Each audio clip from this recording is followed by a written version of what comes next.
অতীতের ধারাবাহিকতায় কোনো প্রমাণ ছাড়াই পেহেলগাম ঘটনার জেরে পাকিস্তানে হামলা চালিয়েছে ভারত, এমনটা দাবি করে ঢাকায় নিযুক্ত পাকিস্তানের হাই কমিশনার সৈয়দ মারুফ বলেন, আন্তর্জাতিক আইন লঙ্ঘন করে নদীর পানিকে ভারত যেভাবে প্রতিবেশী দেশগুলোর বিরুদ্ধে অস্ত্র হিসেবে ব্যবহার করছে তাতে ক্ষতিগ্রস্ত হবে কোটি হতদরিদ্র মানুষ।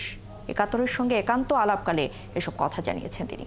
সাক্ষাৎকার নিয়েছেন সুফিয়ান ফারাবি।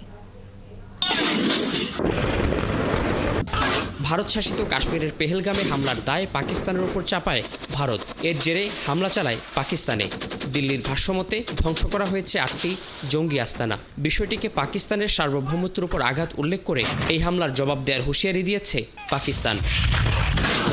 দুই দেশের সংঘাতময় এমন পরিস্থিতিতে উত্তপ্ত উপমহাদেশের রাজনীতি, সংঘাতময় পরিস্থিতির বর্ণনা ও বেশ কিছু প্রশ্নের উত্তর দিতে একাত্তরের মুখোমুখি ঢাকায় নিযুক্ত পাকিস্তানের high commissioner. The entire region is destabilized and Pakistan has to respond and we will respond.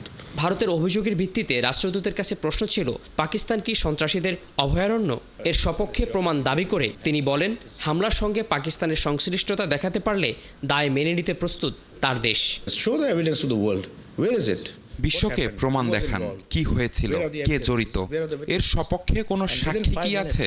Pahalgam অ্যাটাকের মাত্র 5 মিনিটের মধ্যে তারা পাকিস্তানকে দায়ী ঘোষণা করলো। অবশ্যই তাদের কোনো আশ্চর্য ক্ষমতা আছে, যার ফলে কোনো ঘটনা ঘটলেই 5 থেকে 10 মিনিটের মধ্যে পাকিস্তানের বিরুদ্ধে অভিযোগ তুলতে পারে।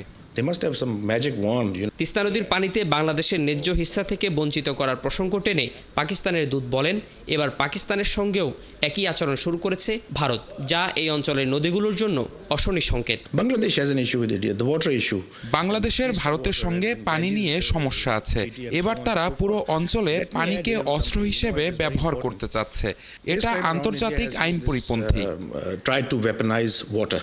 ভারত পাকিস্তানের দীর্ঘদিনের সংঘাতে সার্কের মতো আঞ্চলিক নানা উদ্যোগ থমকে গেছে। এই অঞ্চলের অগ্রগতির পেছনে কি এই রাষ্ট্র দুটি প্রধান অন্তরায়? জবাবে হাই কমিশনার দায় চাপালেন ভারতের উপর।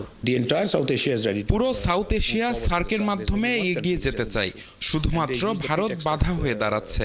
সার্কের নিয়ম অনুযায়ী দ্বিপক্ষীয় কোনো সমস্যায় এই জোটকে প্রভাবিত করার কথা নয়, কিন্তু তারা এই নিয়ম ভঙ্গ করেছে।